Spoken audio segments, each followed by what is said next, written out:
El día de hoy vamos a departir de una ponencia referido a lo que es la verificación del cumplimiento e implementación del Plan para la Vigilancia, Prevención y Control del COVID-19 en el trabajo vinculado a la actividad agrícola.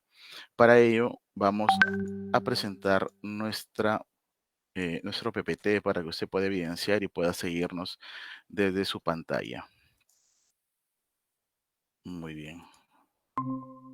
Como le precisaba, estamos dentro del tema de lo que es la actividad agrícola. Sin embargo, para poder hablar de lo que es el cumplimiento e implementación del plan de vigilancia para la prevención y control del COVID-19 en el trabajo, en principio debemos analizar la Ley de Seguridad y Salud en el Trabajo, pues todas las acciones que se realizan en el marco de la prevención del COVID-19 en el trabajo se enmarcan dentro de la Ley 29783 y del rol que tiene como garante, en este caso, el empleador, ¿no?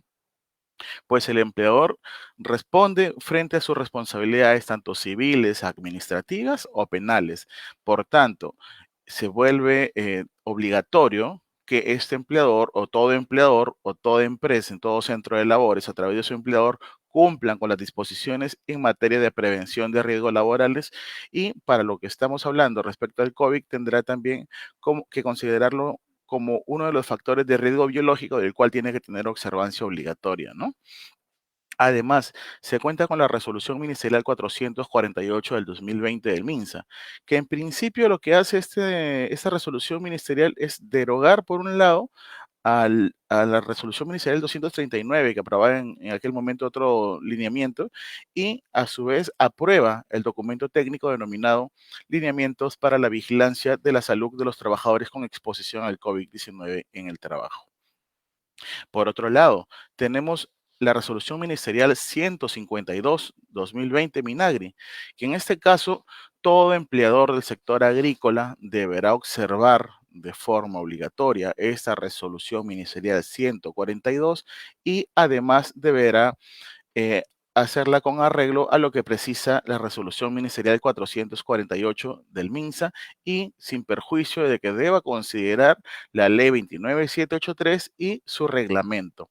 Para ello, también tenemos desde la parte de la fiscalización, se cuenta con la parte, con un protocolo, el cual ha sido aprobado justamente con una resolución de superintendencia número 103, que aprueba el protocolo denominado protocolo sobre el ejercicio de la inspección del trabajo dentro de la declaratoria de emergencia sanitaria y nacional por las graves circunstancias que afectan las actividades laborales y económicas a consecuencia del coronavirus COVID-19 en el territorio nacional.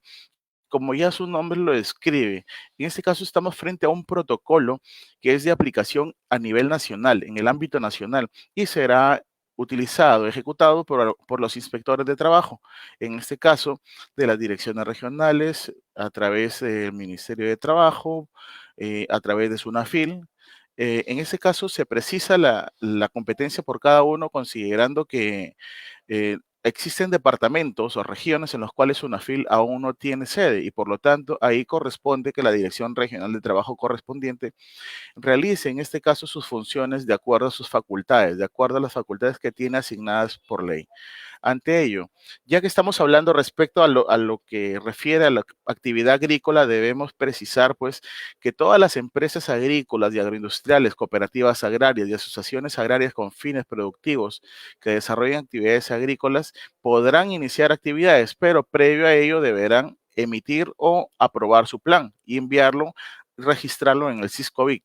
Para ello, nosotros, si determinamos el alcance se encuentra con arreglo al principio de prevención, pues el principio de prevención precisa justamente que el empleador es un garante en materia de seguridad y salud en el trabajo y va a brindar las condiciones necesarias para que sus trabajadores dentro de su ámbito de labores puedan ejercer propiamente su función sin agredirse, sin perjuicio que incluya a aquellas personas que sin tener un vínculo laboral permanezcan dentro de sus instalaciones. Es decir, el empleador va a resultar responsable no solamente por sus trabajadores, sino por trabajadores contratistas, practicantes, subcontratas, entre otras, que puedan estar en el ámbito de de su local, de su centro laboral. Para ello, pues, lo que refiere justamente ese alcance, que este protocolo va a alcanzar a todas las unidades organizacionales y de cumplimiento para todos los trabajadores con vínculo laboral en todas las modalidades, personal en planilla, contrato a plazo fijo, practicantes y otras modalidades formativas, y personas que prestan servicio en el centro de trabajo y de operaciones. En este caso, estamos ante una resolución ministerial que se encuentra con arreglo o que se encuentra acotada a lo que precisa el principio de prevención. Ahora, ¿cuáles son las actividades que pueden iniciar en esta fase? Las actividades que tenemos son en la fase de producción, transformación y comercialización. Quiere decir que este protocolo, este lineamiento abarcará no solamente desde que se pasa a la fase de campo, la fase de limpieza de campo, sino que también eh, contribuirá hasta el fin del proceso, hasta la venta, hasta la comercialización. Por lo tanto, todas esas actividades deberán ser consideradas para poder incluirlas dentro de nuestro lineamiento, de acuerdo a lo que precisa la resolución ministerial 152. Ahora, por otro lado, vayamos con la inspección del trabajo. Respecto a la inspección del trabajo, en principio, los inspectores ejercían la inspección, ejercían la parte de la fiscalización a través de medios de forma presencial. En la actualidad, pues se ha ampliado sus funciones y ahora pueden, en este caso, hacer uso, se ha ampliado su facultad para hacer uso de las funciones de forma virtual. En este caso, a través de casilla electrónica, a través de solicitud con el uso de las TICs, podrá requerir, en este caso, la información pertinente para poder dar solución, en este caso, o verificar que se cumplan las disposiciones normativas de acuerdo a la inspección o de acuerdo a la orden de inspección que se le haya entregado. Por otro lado, el inspector de trabajo está facultado, entre otras funciones, para interponer medidas cautelares de cierre de área o todo el establecimiento. Es decir, cuando se ponga en un riesgo grave e inminente, el inspector del trabajo podrá cerrar una determinada área o en su defecto todo el establecimiento a efectos de poner a salvo la integridad física y la salud de los trabajadores. ¿Quiénes deben realizar en este caso el plan? El plan para la vigilancia y prevención ante el COVID. Son todas las personas jurídicas que deben presentar ese plan de acuerdo a lo que precisa la resolución ministerial 377. Por otro lado, recuerdo que había hace un pequeño tiempo atrás respecto a la actualización. Ahora, anteriormente se solicitaba que deba ser considerada la actualización de forma mensual. Hoy ya varió la forma de actualización. Y ahorita lo vamos a ver un poquito más adelante. Eh, Ahora, por otro lado, contamos con que previo al inicio de labores, todas las empresas y las organizaciones que desarrollan actividades agrícolas o servicios conexos que hemos visto ya en el anexo 1 de la tercera diapositiva que se ha mostrado, deberán o deben implementar medidas para garantizar la seguridad y salud en el trabajo de los trabajadores y prevenir el riesgo de contagio del COVID-19. En este caso, ya lo hemos dicho en reiteradas oportunidades dentro de este pequeño espacio que vamos, que el empleador en realidad es un garante y por lo tanto, como garante, debe cumplir con las disposiciones normativas y brindar las condiciones necesarias para que todos los trabajadores puedan ejercer su función sin agredirse sin que se vea afectada la salud de ellos mismos o de sus compañeros. Además, el empleador debe implementar este plan para la vigilancia de acuerdo a lo que precisa la resolución ministerial 152 del Ministerio de Agricultura y también considerar, en ese caso, o ver, de acuerdo a lo que precisa la resolución ministerial 448. Las dos normas son de observancia obligatoria. Por otro lado, también debe designar, en este caso, el empleador agrícola, o de acuerdo a las actividades que hemos visto en el anexo 1, deberá designar pues un responsable para que se encargue de hacer una vigilancia y el cumplimiento oportuno del plan para la vigilancia, prevención y control del COVID en el trabajo. Y para ello, pues, lo que se va a hacer en este caso es disponer posiblemente de un especialista sobre la materia seguridad y salud en el trabajo que pertenezca al servicio de seguridad y salud en el trabajo.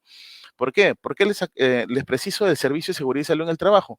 Porque en realidad muchas veces se confunde el hecho de tener un comité de seguridad o un supervisor de trabajo versus el servicio de seguridad. En principio vamos a hablar, a esclarecer este pequeño punto. Todo empleador que tenga de 20 a más trabajadores deberá tener un comité de seguridad y salud en el trabajo. Ahora, si este empleador tiene menos de 20 trabajadores, deberá tener, en este caso, o elegir, garantizar la elección de un supervisor de seguridad y salud en el trabajo.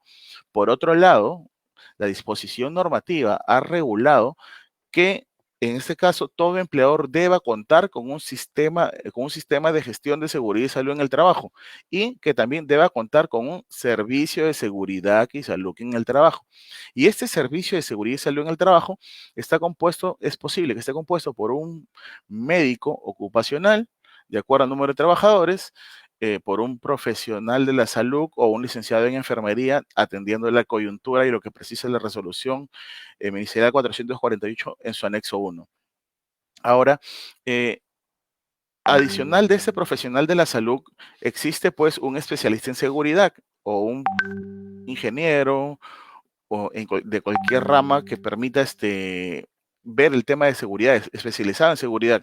Y muchas veces este profesional de seguridad y salud en el trabajo se le dice pues practicante de seguridad y salud en el trabajo, analista de seguridad y salud en el trabajo, asistente de seguridad y salud en el trabajo, supervisor de seguridad y salud en el trabajo, prevencionista, jefe de seguridad y salud en el trabajo, gerente de seguridad y salud en el trabajo, entre otros nombres que han podido haberse creado de acuerdo a los perfiles de la propia empresa. En este caso, los dos distan, el supervisor de seguridad y salud en el trabajo que yo contrate para el servicio versus el supervisor que pueda tener si mi empresa tiene menos de 20 trabajadores. Son distintos y por lo tanto hay que considerar ello. Ahora, les estaba refiriendo respecto a la actualización. En principio, a través de la resolución ministerial 377, pues precisaba de que debe actualizarse todos los meses. Ahora, lo que se ha considerado es de que debe actualizarse, pero cada vez que se añada una nueva actividad. Significa que si el día de hoy aprueban una nueva fase, una nueva actividad, y yo voy a incluirla, entonces debo de modificar mi plan. Además, cuando se haya producido alguna modificación en los procedimientos obligatorios para la prevención del COVID o, en su defecto, cuando los procedimientos obligatorios para el regreso o reincorporación del trabajador hayan variado. Y aquí hay una diferencia entre regreso y reincorporación. El regreso se daría para aquellos trabajadores que nunca estuvieron expuestos al COVID, nunca lo tuvieron, ni nunca fueron un caso sospechoso. Para ellos implicaría el regreso de forma inmediata. Sin embargo, para las personas, cuando hablamos de reincorporación, estábamos refiriéndonos a personas que hayan tenido, por ejemplo, el COVID, que hayan sido asintomáticos o que hayan presentado síntomas. Para ellos habrá otro procedimiento que permitirá su regreso de forma oportuna. Ahora, esto lo precisa que es bajo responsabilidad de la empresa. Y aquí pues debemos entender de que cada empleador tiene tres tipos de responsabilidades, ¿no? Por un lado, la responsabilidad penal establecida en el artículo 168A del Código Penal. Por otro lado, se tiene la responsabilidad civil, que corresponde a lo que es por indemnización, por daños y perjuicios, y todo daño generado hacia el trabajador será aplicado justamente o deberá reparar, en este caso, de acuerdo a lo que dice el cuarto pleno casatorio. Luego tenemos la responsabilidad administrativa y en la responsabilidad administrativa pues corresponderá a sanciones que conlleven por infringir las disposiciones normativas. En este caso, quien verifica la parte civil y la parte penal, pues esto se dilucida, se verá en la vía judicial. Pero, sin embargo, cuando estamos hablando de la parte de la responsabilidad administrativa, puede ser revisado por los órganos encargados de la vía administrativa propiamente, por ejemplo, de la fiscalización, en este caso es una FIL, Dirección de Trabajo, las gerencias de las direcciones regionales de trabajo, entre otras, que vean la parte de fiscalización, como también, por ejemplo, su salud, CENSOPAs, que también podrían tener facultades de fiscalización. En ese caso, eso se ve en la parte administrativa y, como lo repito, se puede dilucidar la competencia o, en este caso, la controversia propia de lo que es civil y penal en la vía judicial. Así que la diferencia queda totalmente delimitada en esos tres factores. El plan de seguridad y salud en el trabajo, perdón, el plan para la vigilancia y prevención del control del COVID deberá en principio ser elaborado e implementado en todo centro de trabajo. Además, deberá ser elaborado por el Servicio de Seguridad y Salud en el Trabajo que le estaba precisando o explicando hace un momento, ¿no? Este Servicio de Seguridad y Salud en el Trabajo, que estaría a cargo de un profesional de la salud y un especialista de seguridad y salud en el trabajo, elaboran su plan de acuerdo a la estructura del anexo 5 de la resolución ministerial 448. Ellos lo que hacen, una vez elaborada la propuesta, la remiten al comité o supervisor de seguridad y salud en el trabajo según corresponda. El comité o el supervisor de seguridad y salud en el trabajo, en un plazo de 48 horas, deberá revisar esta propuesta, este plan, y de corresponder lo aprobará. Lo aprueba, se genera un acta y esa acta se anexa a este plan y ese plan es enviado o registrado en el SIS-COVID-19 del Ministerio de Salud, ¿no? Por otro lado, hay otra obligación, y eso ya lo precisé hace un momento. ¿Cuándo nace la obligación de contar con un comité? Cuando mi empresa tiene de 20 a más trabajadores. Si tiene menos de 20 trabajadores, desde 1 hasta 19, pues la empresa agrícola deberá tener un supervisor de seguridad y salud en el trabajo. Y además, por parte del Servicio de Seguridad, va a asignar un responsable para que se encargue del seguimiento de este plan que hemos referido con antelación. Este cuadrito simplifica el proceso de elección para lo que es el comité o el supervisor de seguridad y salud en el trabajo. Debemos iniciar preguntándonos si es que el empleador tiene de 20 o más, de 20 más trabajadores. Si nos dice que no, entonces ya sabemos que debe tener un supervisor de seguridad y salud en el trabajo y deberá llevarse por votación secreta y directa. Luego, si ese trabajador tiene, el empleador tiene de 20 a más trabajadores, corresponderá pues hacerle otra consulta. ¿Tienes un sindicato? Y se dice que no tiene un sindicato, entonces el empleador convocará o llevará a cabo el proceso de elección.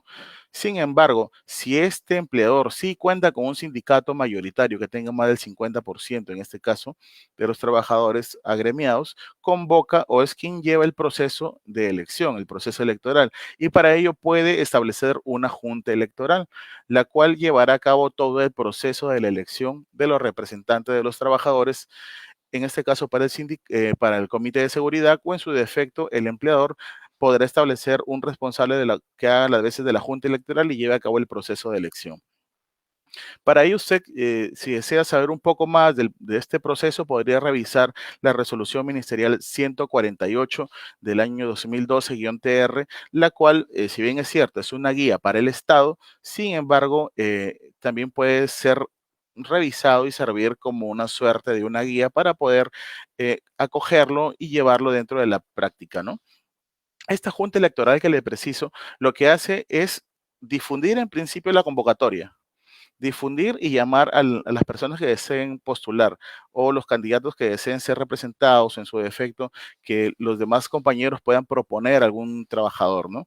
Pasará posteriormente a la inscripción de los candidatos y después de esa inscripción corresponde que el empleador o la junta deba pronunciarse y nominar quiénes son sus candidatos aptos. En este caso, una vez teniendo mis candidatos aptos, corresponderá que después de 15 días hábiles vaya al proceso de elección referente a lo que es votación secreta, referente a una votación que debe ser secreta y directa. Y una vez llevada o realizada esta elección, habrá un plazo, en este caso, para que el empleador pueda convocar a la instalación. Y el plazo es que el empleador está facultado, tiene que instalar el comité o el supervisor de seguridad y salud en el trabajo hasta dentro de los 10 días hábiles seguidos después de la finalización de la elección del comité o del supervisor de seguridad y salud en el trabajo. Si estamos hablando del comité, ahí ya deberá haber nominado y haber acreditado a sus representantes y se reunirán o se instalará a la reunión de acuerdo a la fecha que se haya pactado. Y luego ya tendrá que programarse pues las demás reuniones que deberán ser mensuales. ¿Qué es lo que debe incluir en este caso el plan para la vigilancia? El plan para la vigilancia debe incluir 7 lineamientos que han sido previstos, que ya de aquí ahorita lo vamos a ver en un momento. ¿Qué más tenemos? Tenemos pues de que el empleador debe considerar, pues en este caso el empleador que se dedica a la actividad agrícola o a la agroindustria, deberá considerar el número de trabajadores que tiene, el riesgo de exposición a la COVID, en este caso que va a ser por puesto de trabajo, la evaluación, que en este caso va a tener que determinar si la posición es un nivel muy alto, alto, medio o bajo riesgo de exposición a la COVID-19. Y para ello, pues corresponderá que esta información deba ser plasmada dentro de la estructura que ahorita lo vamos a ver al finalizar casi la ponencia, dentro de la estructura de la nómina de todos los trabajadores con los cuales cuenta, ¿no? Adicionalmente, deberá establecer cuáles son las características de la vigilancia para la prevención de la COVID-19. En este caso, corresponde pues a la parte del profesional de la salud para que pueda precisar cuáles son sus características, qué es lo que se va a hacer, cómo se va a actuar en este caso por cada caso en particular, ¿no? Valga la redundancia. En este caso, por ejemplo, el profesional de la salud podrá o tendrá que revisar a los trabajadores que van de forma presencial, a los trabajadores que están en parte remota o en su defecto a los trabajadores que están con un descanso médico debido a que salieron positivos para la COVID-19, ¿no? Por otro lado, tenemos que el empleador debe, una vez que elabore, en este caso, su plan, una vez que lo haya aprobado el comité o el supervisor de seguridad y salud en el trabajo, deberá registrarlo. ¿Y cómo hace para registrarlo? Lo envía en ese caso al correo empresa@minsa.gov.pe. Y aquí nos surge una interrogante, ¿no? ¿Qué ocurre? ¿Recibo algún tipo de notificación de que ya puedo iniciar? No, en este caso no se ha previsto ello, sino que lo que prevé la norma es una vez que envío el plan, ah, después de ello ya se entiende que estoy acreditado para iniciar a laborar. Es decir, para llamar a todos mis trabajadores para que puedan proceder a conocer el plan y adicionalmente para que puedan llevarse a cabo las actividades. Sin embargo, si yo deseo tener, es posible que si deseo tener alguna constancia que me acredite que yo ya presenté el plan, vamos a Sensopas o coordinamos con Sensopas, que es el órgano encargado de la administración de estos planes, y podemos solicitarlo con ellos y llevarlos a cabo para que pueda, en este caso, entregarse algún tipo de constancia, ¿no? Luego, esa información deberá ser accesible para las entidades que se encargan de la fiscalización y en ese caso tenemos a SUNAFIL. Y para ello, pues hay que recordar que SUNAFIL podría exigir documentación incluso de meses anteriores hasta años anteriores, según el tema que se esté tratando de dilucidar. Por otro lado, se tiene pues que este documento constituye un instrumento que permite una fiscalización posterior, es decir, el día de hoy es posible que no cuente con un plan, pero yo ya inicié funciones y puede que dentro de un mes, dentro de un año, se exija la documentación del presente y estando ya legalmente obligado, deberá cumplir con dicha información. Y si no lo hace, pues conllevará a una infracción, dado a que sería una infracción no subsanable. ¿Cuáles son los lineamientos que debemos considerar dentro del plan? Y estos lineamientos son aplicables a toda parte del proceso, tanto en la fase de campo, tanto en la fase de cosecha o producción y posteriormente en la fase de comercialización. ¿Qué debe considerar? Limpieza y desinfección de los diferentes procesos, de las diferentes áreas.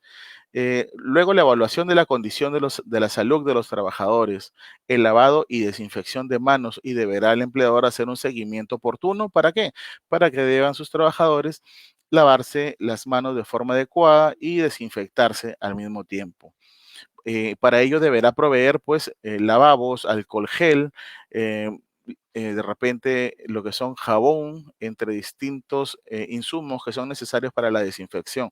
Además deberá sensibilizar frente a la prevención de la COVID-19. Para ello será capacitaciones, sensibilización acotados a su puesto de trabajo, a sus propios factores de riesgo.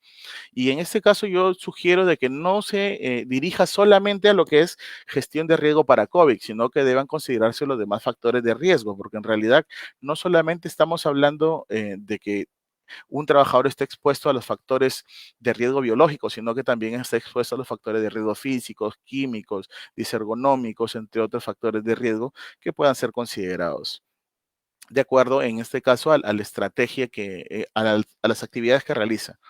También deberá aplicarse medidas preventivas de aplicación colectiva. En este caso, por ejemplo, podemos instalar estructuras que permitan el aislamiento de personas, por ejemplo, en la fase del lavado de plátano, por ejemplo, o de desmanado, se ponen a personas para que pasen a lo largo, pero con una separación de acuerdo a lo que determina la disposición normativa. Por otro lado, las medidas de protección personal, y aquí estamos hablando, por ejemplo, en la dotación de los equipos de protección personal. Si bien es cierto, en este caso la mascarilla, si bien es cierto, la norma le precisa como una obligación al empleador que deba proporcionar mascarillas, lo que sí no precisa es la frecuencia de cambio. Cada cuánto tiempo deberá, en este caso, el empleador hacer el cambio de las mascarillas. Para ello, esto corresponde a la gestión interna del empleador y por lo tanto el empleador, como parte de su gestión interna a través del servicio de seguridad y salud en el trabajo, determinará cada cuánto tiempo se deberán cambiar las mascarillas, considerando pues o haciendo uso de los principios de legalidad, razonabilidad y proporcionalidad, ¿no? En este caso, corresponde también que el empleador deba dotar, en atención a estos mismos principios, dotar también de los insumos para la limpieza y desinfección de manos. Finalmente, tiene que ver con la vigilancia y la salud de los trabajadores, que como lo referí hace un momento, todo empleador a través de su servicio de salud ocupacional, que puede estar a cargo de un médico, puede estar a cargo de un licenciado en enfermería o algún profesional de la salud, este debe de forma oportuna, toma de temperatura, deberá realizar el seguimiento para los casos sospechosos, entre demás actividades que puedan contribuir, por ejemplo, con la minimización de los factores de riesgo, ¿no?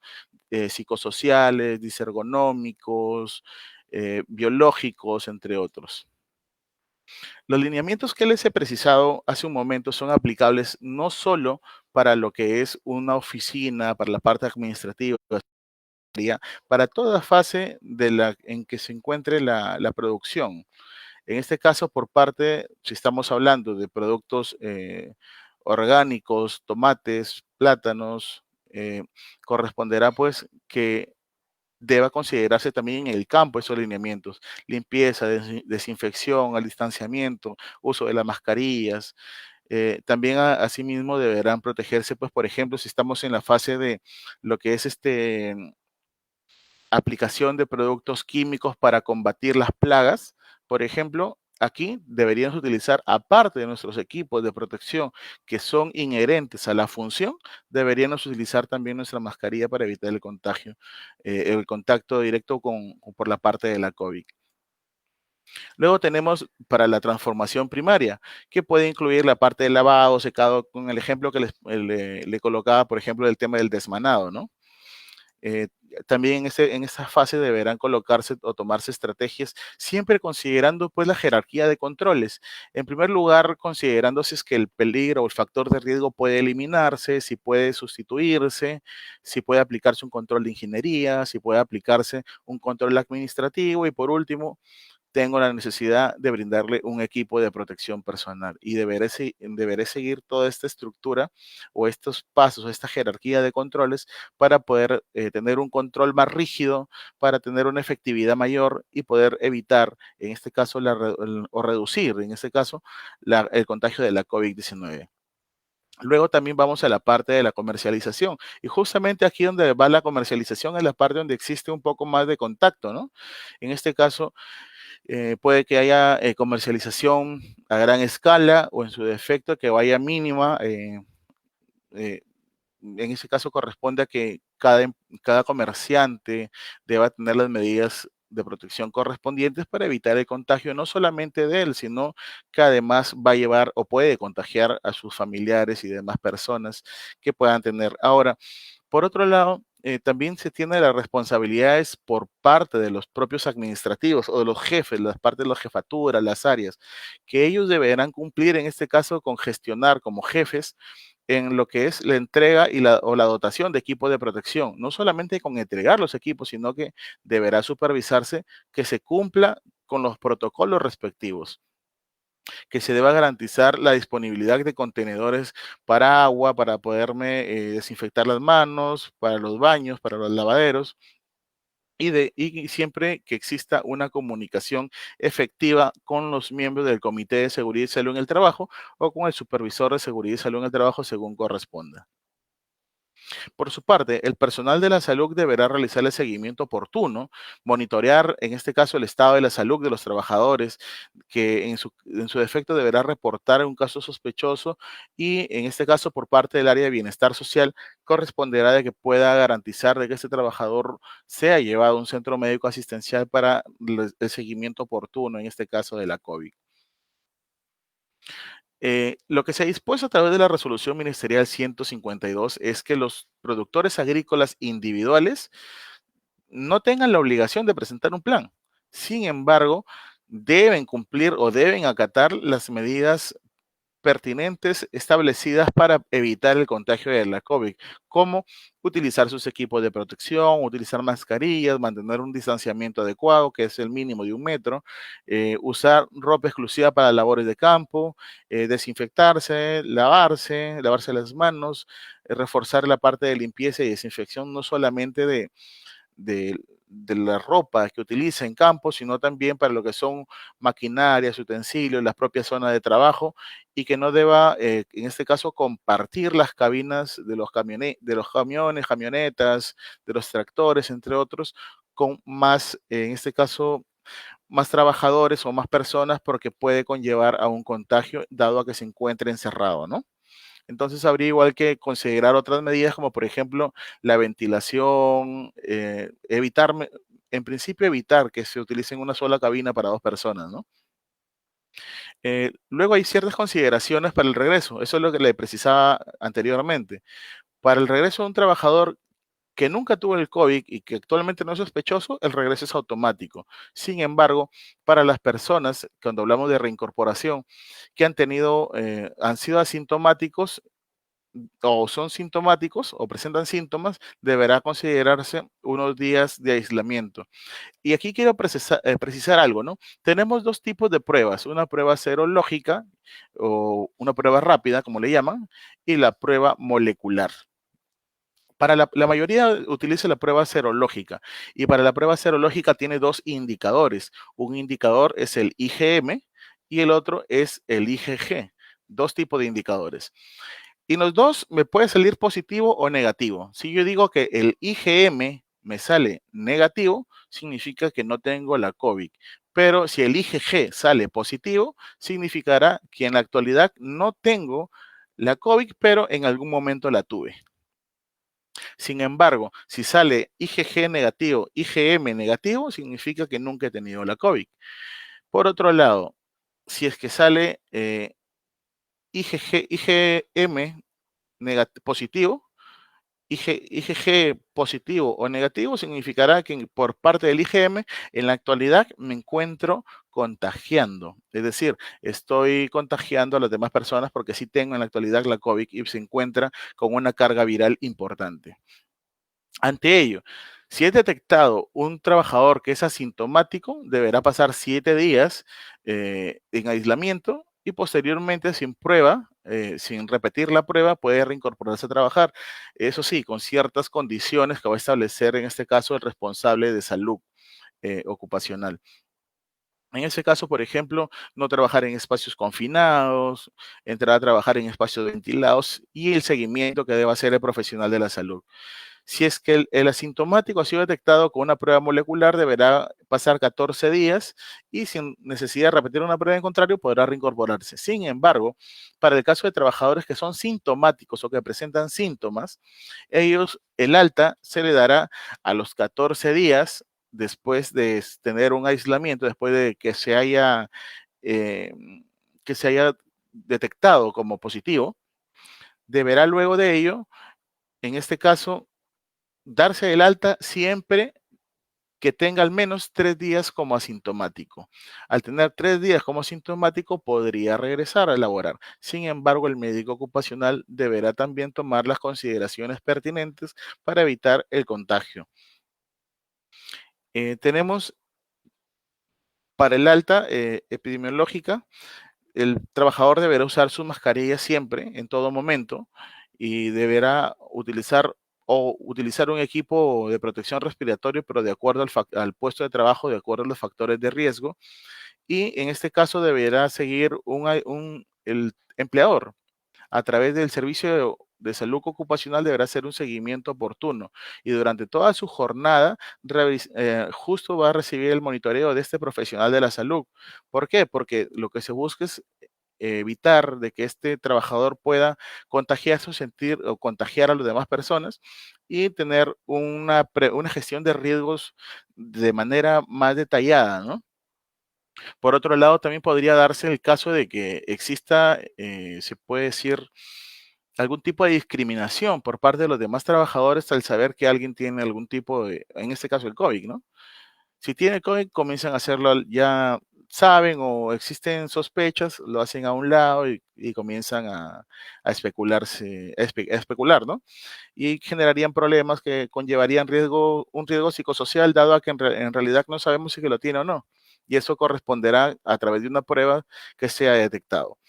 Para el caso de lo que es revisión y reforzamiento de capacidades, el empleador deberá brindar capacitaciones o sensibilizar a los trabajadores, pero que vayan de acuerdo al puesto de trabajo que desempeñan.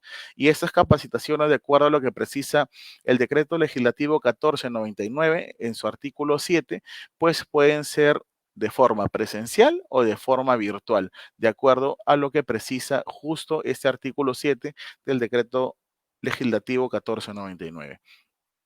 Ya sabemos que la parte de que lo hemos visto anteriormente, la aplicación de las pruebas serológicas o moleculares serían obligatorias por parte del empleador solo para los puestos que se encuentren con alto o muy alto riesgo de exposición a la COVID.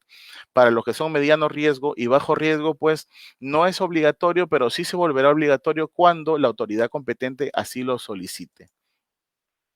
Para el caso de las empresas, en este caso, pero lo que refiere a la resolución ministerial 152 es de que todo empleador a través de su sistema del Servicio de Seguridad y Salud en el Trabajo deba tomar mínimo 2 veces al día la temperatura, al inicio y a la salida. Pero para los puestos de alto riesgo, precisa que debe ser incluido también a media jornada. Significa que deba realizarse el monitoreo hasta 3 veces. Adicionalmente, precisa que la prueba serológica o la prueba rápida deberá ser aplicada cada 7 días para los riesgos altos y muy altos, ¿no?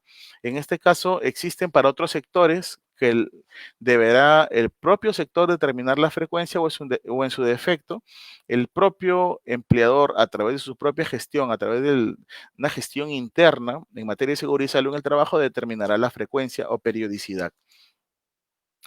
Tenemos por otro lado, pues, de que existen trabajadores que tienen factores de riesgo y que le exige la norma que prioritariamente puedan realizar trabajo remoto, entre ellos, pues, los mayores de 65 años, que presenten cáncer, diabetes, asma moderado o grave, que tengan obesidad o índice de masa corporal de 40 a más. Para estos supuestos que se encuentran listados, pues lo que corresponde de que si ellos desean regresar a trabajar, deban firmar una declaración jurada de asunción de responsabilidad, pero de forma voluntaria. Es decir, este empleador no podrá coaccionar, en este caso, a que firmen la documentación. Esto se encuentra en la resolución ministerial número 099 y deberá llenar esta declaración jurada y al momento que firme su declaración ya corresponde la gestión de la parte del profesional de la salud para aceptar o no la reincorporación de este trabajador.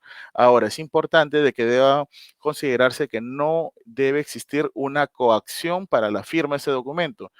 Y esto no significa, pues, de que al hecho de que yo firme un documento que diga que soy responsable de lo que puede ocurrirme, a pesar de que tengo estos riesgos, no significa que el empleador deje de tener la responsabilidad en materia de prevención de riesgos, sino que el empleador mantiene, en este caso, la responsabilidad o sigue siendo responsable o resulta responsable bajo las tres en este caso, las tres responsabilidades que les precisaba, ¿no?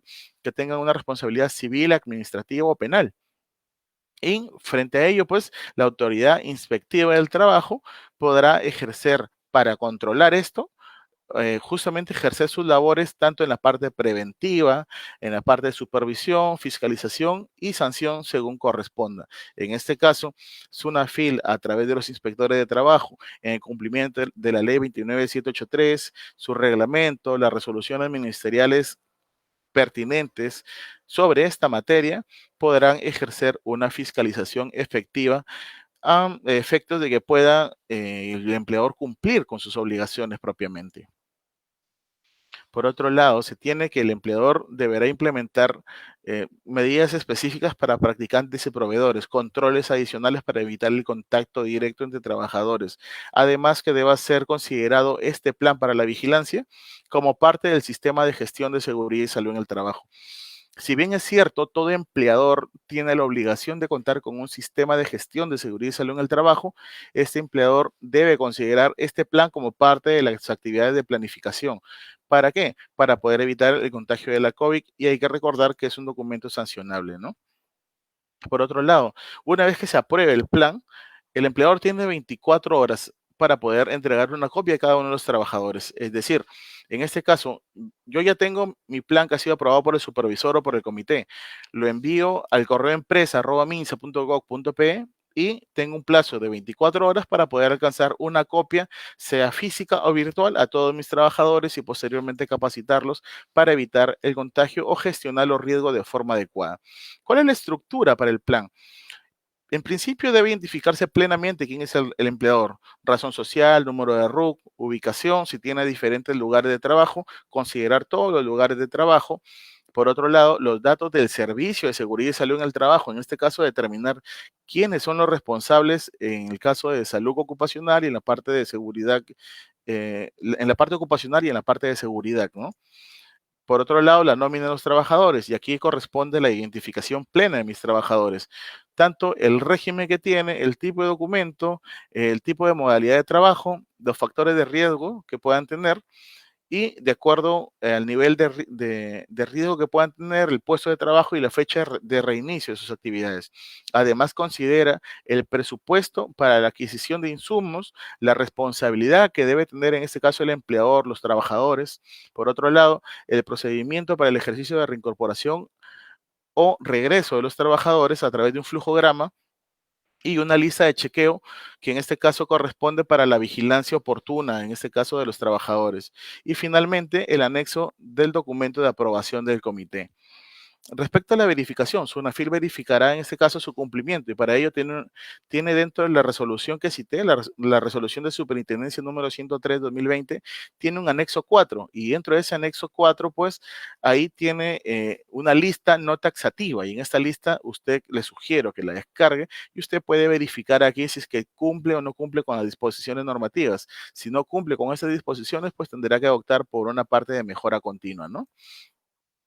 ¿Qué es lo que está priorizando en la actualidad SUNAFIL? SUNAFIL está priorizando, por ejemplo, los accidentes de trabajo, la verificación de hechos por despido arbitrario, lo que son pago de remuneraciones, lo que son la verificación de las declaraciones juradas por asunción de responsabilidad voluntaria, la verificación de la aprobación e implementación del plan para la vigilancia, prevención y control de COVID, la aplicación del trabajo remoto, el otorgamiento de licencias con goce de haber, sujeta a compensación posterior, entre otras materias, la cual nos precisa esta resolución que está aprobada por la resolución de superintendencia número 103, precisa que es una lista no taxativa, pues puede incrementarse otras materias a fiscalizar dentro del sistema inspectivo.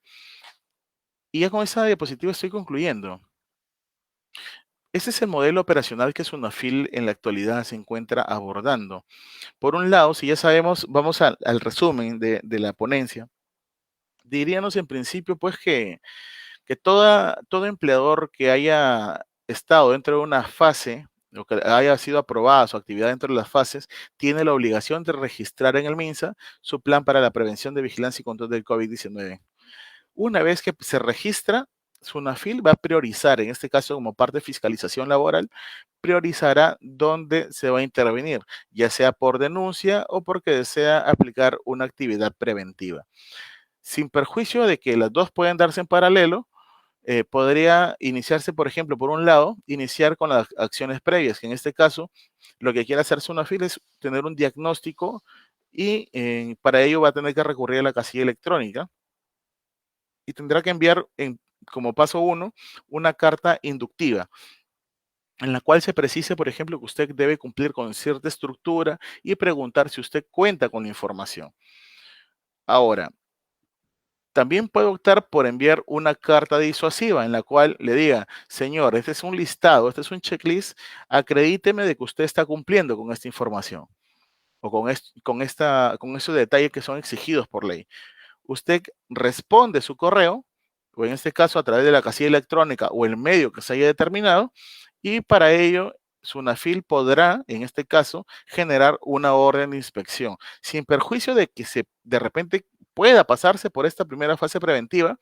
También puede haberse generado a través por una denuncia, se genera una orden de inspección.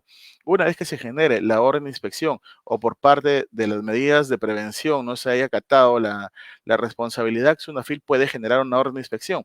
Se genera la orden de inspección, se asigna un inspector, el inspector recibe la orden. Una vez que recibe la orden, el inspector tiene 10 días hábiles para poder iniciar funciones.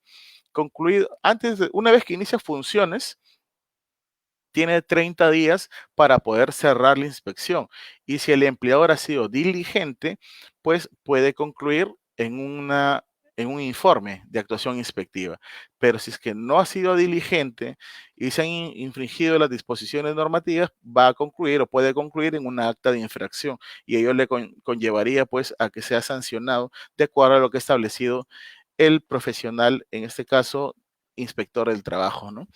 Dejo esta pequeña página para que ustedes puedan hacer sus consultas porque Sonofil tiene un aplicativo que justamente responde a las necesidades para conocimiento de tener algún tipo de controversia puede ser revisada y dilucidada. Para ello, usted ingresa a la página de Sunafil, www.sunafil.gov.pe, ingresa o busca Sunafil Responde y ahí plantea su consulta y va a ser atendida en el plazo que se haya determinado. Muy bien, tenemos algunas consultas que vamos a ver ahorita para poder absolver esa duda que usted tiene.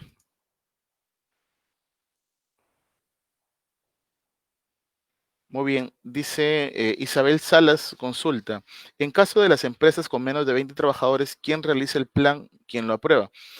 Para las empresas que tengan menos de 20 trabajadores, pues corresponde que deba contar con un supervisor de seguridad y salud en el trabajo. Él es quien lo aprueba. Por otro lado, la empresa con menos de 20 trabajadores o más de 20 trabajadores o de 20 más trabajadores, también tiene la obligación de contar con un servicio de seguridad y salud en el trabajo. Ese servicio de seguridad y salud en el trabajo es quien lo elabora.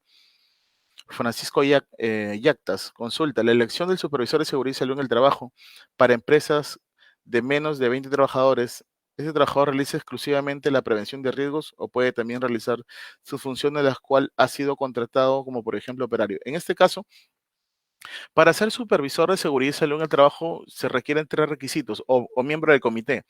Uno es ser trabajador del empleador. Número dos es tener mínimo 18 años. Y tercero es, de preferencia, contar con capacitaciones en materia de seguridad y salud en el trabajo. Por lo tanto, cualquier trabajador puede postular y ser el supervisor de seguridad y salud en el trabajo. Hay que recordar que son elegidos a través de una votación secreta y directa. Nora González, consulta, ¿el supervisor puede ser un trabajador que haga trabajo remoto? ¿Cómo acredita su trabajo? Lo que ocurre es en que en este caso las funciones que tendría el comité o el supervisor de seguridad y salud en el trabajo se encuentran dentro del artículo 42 del reglamento de la ley 29783. Y para ello, pues, realiza sesiones de forma mensual con el empleador, el supervisor en este caso, realiza reuniones y realiza inspecciones de acuerdo a cómo corresponda. Ahora, la norma no limita en ninguno de sus extremos a que algún trabajador que reúna los requisitos pueda postular, a pesar de la modalidad que cuente, ¿no? Siempre y cuando sea un trabajador. Eh, Ginsu Flores, consulta. Si la empresa cuenta con una sucursal, ¿tendrá también que tener otro comité? La responsabilidad es por empresa para iniciar. Si yo tengo una empresa en Tarapoto, como sede central, y tiene 10 sedes a nivel nacional, se cuenta en principio cuántos trabajadores tiene. Si digo, tiene más de 20 trabajadores, ya, entonces establezco un comité y postulan o pueden presentarse todos a lo largo a nivel nacional. Y en este caso todos participan del proceso de elección. Para ello, si la norma es clara, precisa de que facultativamente podría elegirse, de acuerdo al número de trabajadores, un supervisor o un subcomité de seguridad y salud en el trabajo en estas sedes distintas. Pero en principio la obligación es tener el comité o el supervisor, sin perjuicio de que pueda, como parte de la gestión interna, también considerarse dentro de las sucursales, como le llama. Solange Maldonado nos consulta, ¿qué pasa si no se respondió la carta inductiva? La cual es enviada a través de casilla electrónica.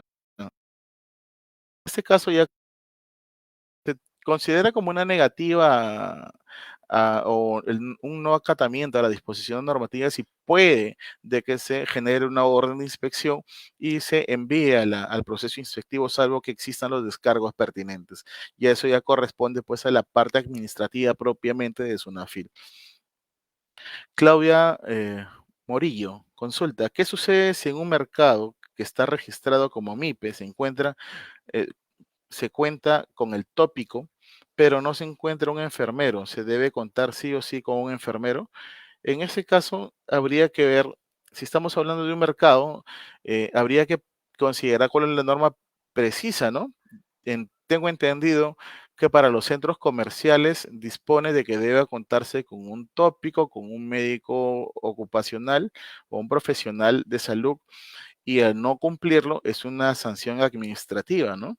Pero en este caso, si es un mercado propiamente, habría que ver si es que calza dentro de esta tipificación, porque hay que recordar también por otro lado que quien tiene competencia respecto a mercados que ha sido facultado son las municipalidades. Habría que ver cuál es la competencia, sin perjuicio de que puedan hacer la consulta también a través de los medios que se ha precisado, ¿no? Freddy Bejarano consulta, si la empresa tiene otras sucursales después de elegido los integrantes del comité, ¿se tiene que elegir a los supervisores previa votación de los trabajadores?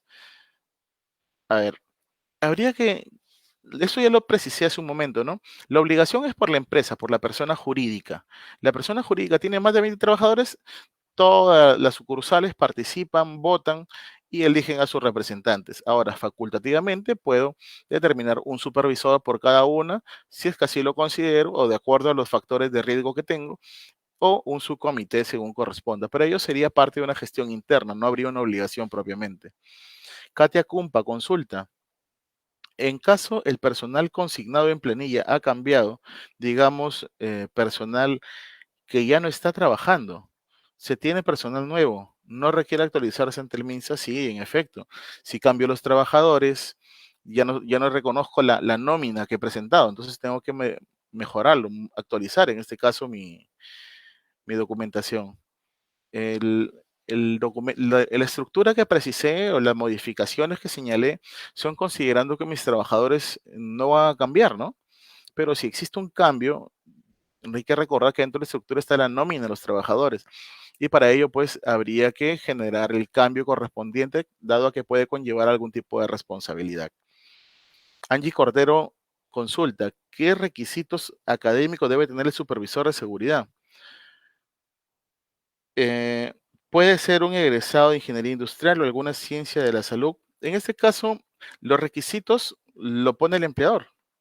¿Por qué? Porque es un perfil que ha sido considerado, en este caso, a través dentro de su estructura propiamente, ¿no? Porque yo tranquilamente, de acuerdo a mis factores de riesgo, puedo considerar un practicante en seguridad y salud en el trabajo y puede cumplirlo. En este caso, si es un egresado, podría, o es un bachiller en este caso, podría llevarlo como un asistente, analista, supervisor, de acuerdo a lo que requiera, de acuerdo a la experiencia también propiamente de los trabajadores. De hecho, que puede ser cualquiera de la carrera que tenga En este caso, que el profesional se haya forjado, capacitado, en este caso, en lo que vamos a capacitar o en lo que vamos a hacer su puesto de trabajo. Es necesario que tengan un expertise sobre el tema, que tenga capacitación. Claudia Morillo nos consulta, ¿qué pasa si una pequeña empresa cuenta con un sistema de seguridad y salud ocupacional, pero no cuenta con su plan COVID? En este caso, por un lado, si cuenta con un sistema, ahí no habría ninguna infracción, pero si es que no cuentas con el plan, ahí habría una sanción, en este caso, por no contar con los planes correspondientes y por lo tanto no podría funcionar o en su defecto podría ser cerrado y conllevar algún tipo de las responsabilidades que he precisado, ¿no? Luis Valerio dice, un practicante de ingeniería con diplomado o cursos de salud ocupacional puede ser parte del servicio de seguridad y salud en el trabajo. En efecto, sí puede ser un practicante parte del servicio. No hay ninguna restricción. Muy bien. Eso serían todos los que tengo que compartir con ustedes. Estamos dentro de los límites de los tiempos. Ha sido un gusto haber compartido con ustedes un momento. Eh, que tengan un excelente día y los espero para las siguientes capacitaciones que puedan existir. Hasta luego y que tengan un excelente día.